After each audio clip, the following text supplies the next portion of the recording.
नमस्कार साथियों, Neeraj career institute के हिंदी क्लास में आप सभी का स्वागत है। साथियों, हम पिछली क्लास में व्यंजन संधि से 3 नियमों को पढ़ चुके हैं। व्यंजन संधि के शुरुआती 3 नियमों को हम पिछली क्लास में पढ़ चुके हैं। इस क्लास में हम उसके आगे के नियमों का अध्ययन करेंगे। आइए देखते हैं चौथा नियम। चौथा नियम है, यदि किसी वर्ग के चौथे वर्ण के साथ उसी वर्ग के, ध्यान दीजिएगा, उसी वर्ग के तीसरे या चौथे वर्ण का योग हो तो चौथा वर्ण तीसरे वर्ण में बदल जाता है। चौथा वर्ण तीसरे वर्ण में बदल जाता है। ऐसे नियम लिखिए, नियम में आसानी होगी। चौथा वर्ण धन तीसरा या चौथा वर्ण बराबर तीसरा वर्ण धन तीसरा धन चौथा वर्ण। देखिए उदाहरण से, युद्ध धन धा बराबर, या तो आप युद्ध ऐसे लिखेंगे या युद्ध ऐसे लिखेंगे, दोनों युद्ध सही हैं, कोई भी युद्ध गलत नहीं है। मैं पिछली क्लास में ही बता चुका हूं आप लोगों को कि जो वर्तमान पद्धति चल रही है लिखने की, उसमें हम हलंत लगाकर अक्षरों का प्रयोग ज्यादा कर रहे हैं। फिर देखिए बुद्ध धा, यहाँ धा, ये जो धा है, जो स्वर रहित धा है, ये किस में बदल गया? ये स्वर रहित दा में बदल गया। यहाँ क्या था? यहाँ भी स्वर रहित जो धा था वो स्वर रहित दा में बदल गया था। तीसरा उदाहरण देखिए, कग धन गज बराबर कगज। यहां देखिए, यहां जो घा है ये किस में बदल गया? ये स्वर रहित गा में बदल गया। क्या हुआ यहां पर चौथे वर्ण के साथ अगर उसी वर्ग के तीसरे या चौथे वर्ण का योग होता है तो चौथा वर्ण तीसरे वर्ण में बदल जाता है। और हम देखेंगे पांचवा नियम। पांचवा नियम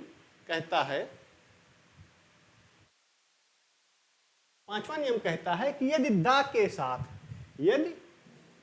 साथ, पहले देख लीजिए, इसकी एक और खास बात है, दा के साथ ही नहीं, यदि दा के पहले री हो, दा के पहले री हो और उसका योग मां के साथ हो, मां के साथ होने पर योग, अगर उसका मां के साथ योग हो रहा है तो दा के स्थान पर रा का प्रयोग हो जाता है। रा का प्रयोग, उदाहरण देखिए, इसे देखिए, री दा के पहले लग गया, मां के साथ योग किया और बना क्या? रा। जैसे मृद धन मय बराबर मृडमय, मृद धन मय बराबर मृडमय, और मृद धन मूर्ति बराबर मृडमूर्ति। मृदमूर्ति, मृद माने मिट्टी की, मूर्ति माने मूर्त, मृडमूर्ति माने मिट्टी की मूर्त।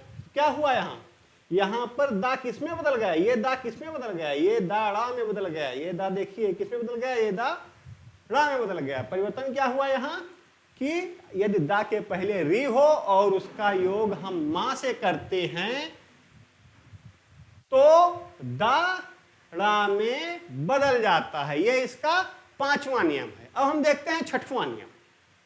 छठवां नियम कहता है, छठवें नियम के अंतर्गत यदि मां के साथ, छठवां नियम कह रहा है कि यदि मां के साथ अंतस्थ या ऊष्म वर्णों का योग हो, अंतस्थ यही तुरंत लिख लीजिए, या रा ला वा, ऊष्म वर्ण तुरंत लिखिए, सा सा हा, ये 4 अंतस्थ वर्ण हैं और ये 4 ऊष्म वर्ण।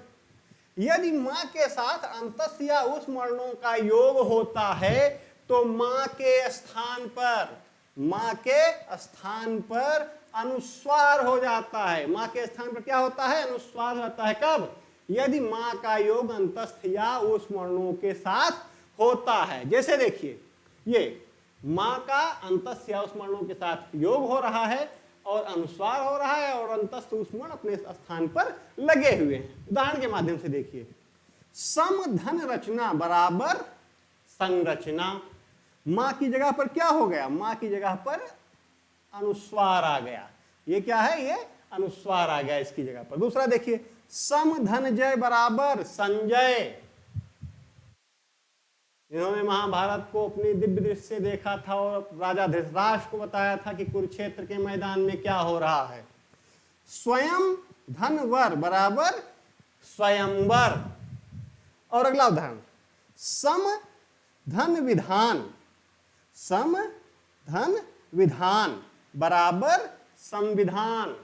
सम धन विधान बराबर संविधान। हमारा संविधान 2 वर्ष 11 माह 18 दिनों में लिखा गया था। अब हम देखते हैं 7वां नियम। 6वें नियम में हमने क्या देखा, यदि माँ का योग अंतस्थ या ऊष्म अणु के साथ होता है तो माँ के स्थान पर अनुस्वार का प्रयोग करते हैं, जैसे समधन विधान बराबर संविधान, स्वयं धनवर बराबर स्वयंवर, सम धनजय बराबर संजय। 7वां नियम कहता है, यह नियम थोड़ा लंबा है। 7वां नियम कहता है कि यदि ता दा के साथ, चाहे ता हो और चाहे दा हो, ध्यान दीजिएगा ता और दा दोनों स्वर रहित हैं। यदि ता दा के साथ चा छा, जा झा, टा ठा, डा ढा, ला सा, मतलब इनमें से किसी एक, चाहे लासा में से कोई एक, डाढ़ा में से कोई एक, जा झा में से कोई एक, चा छा में से कोई एक, टाठा में से कोई एक, इनके साथ योग हो तो ता दा के स्थान पर, स्वर रहित ता दा के स्थान पर क्रमशः चा, जा, टा, डा, ला और चा छा, मतलब किससे किस कौन बन रहा है, इन दोनों से ये बन रहा है, इन दोनों से ये बनेगा, इन दोनों के योग में ये बनेगा, इन दोनों के योग में ये बनेगा और इन दोनों के योग में ये भी बनेगा और कभी कभी जब सा का योग होगा तो ये बनेगा। ठीक, देखिए आगे, तादा का योग जब चा छा, जा झा, टा ठा, डा ढा, ला सा से हो रहा है तो क्रमशः बन क्या रहा है, क्रमशः बन रहा है चा, स्वर रहित ही है, जा, टा, डा, ला और स्वर रहित चा के साथ में छा।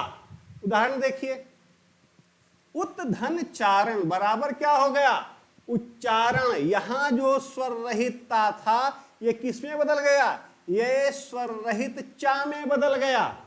उच्चारण का संधि विच्छेद होता है उत्धन चारण। अब जो यहां उत रहता है संधि विच्छेद में, जब संधि होती है चारण के साथ तो जो स्वर रहित ता है वो स्वर रहित चा में बदल गया और उत्धन चारण बराबर हो गया उच्चारण। सत चित आनंद, देखिए सत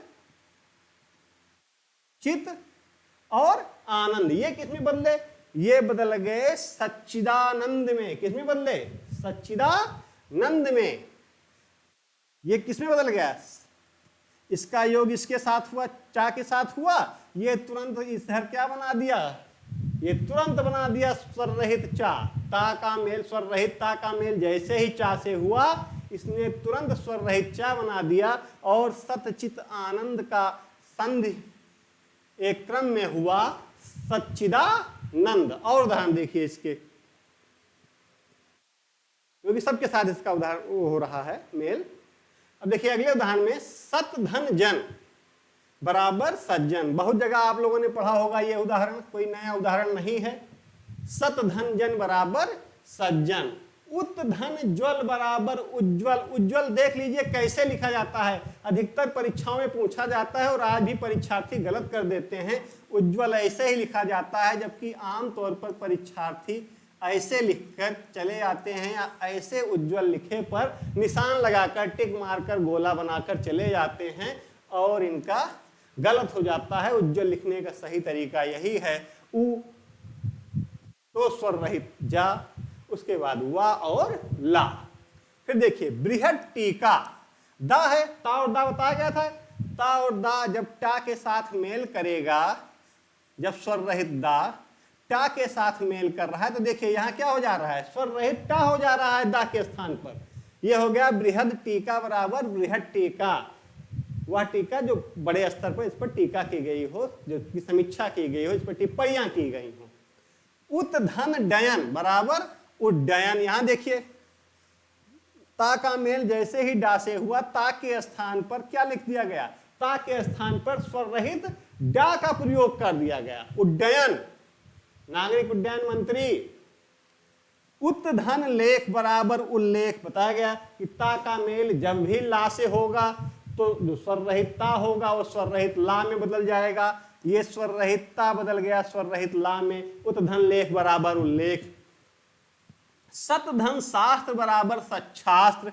देखिए बताया गया था ता का मेल जब तालव्य सा से होगा, ता का स्वर रहित ता का मेल जब तालव्य सा से होगा तब ये सच्छास्त्र हो जाएगा। इसके मेल से ये इतना बनेगा, स्वर रहित चा और छा। स्वर रहित ता का मेल तालव्य सा से हुआ तो स्वर रहित चा और छा बना। इसका एक और उदाहरण देख लीजिए, श्रीमत शरद चंद्र। श्रीमत शरद चंद्र। अब देखिए श्रीमत, यहां ता का योग किससे हो रहा है? तालव्य सा से हो रहा है। बनना क्या है? बनना है स्वर रहित चा और छा। कुल संधि क्या हुई इसकी? श्रीमत चंद्र, श्रीमत शरद चंद्र की जो संधि हुई वो हुई श्रीमच्छर चंद्र। श्रीमच्छर चंद्र। मच्छर को भी इतना सम्मान यहां मिल रहा है कि आगे हम उसे श्री लगाकर बोल रहे हैं। इस तरीके से इस क्लास में हमने चौथे, पांचवें, छठवें और सातवें नियम का अध्ययन किया। इसकी पहले की क्लास में आप लोग जानते हैं हमने शुरुआत के 1, 2 और 3 नियमों का अध्ययन कर लिया है। आप वो तीनों नियम देखने के लिए हमारी पिछली वीडियो पर जाइए, वहां आप देख सकते हैं।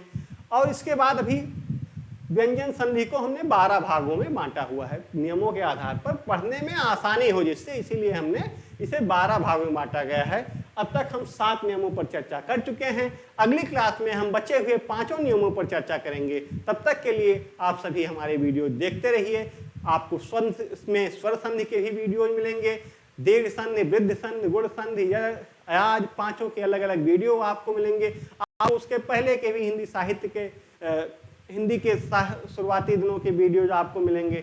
आपको उसके साथ साथ वर्ण विकार, शब्द विकार, वाक्य विकार के भी वीडियो मिलेंगे। आप उन वीडियोज को देखिए और अपने ज्ञान में वृद्धि कीजिए। अगली क्लास में मिलते हैं व्यंजन संधि के जो बचे हुए 5 नियम हैं उनके साथ। तब तक के लिए आप सभी को नमस्कार।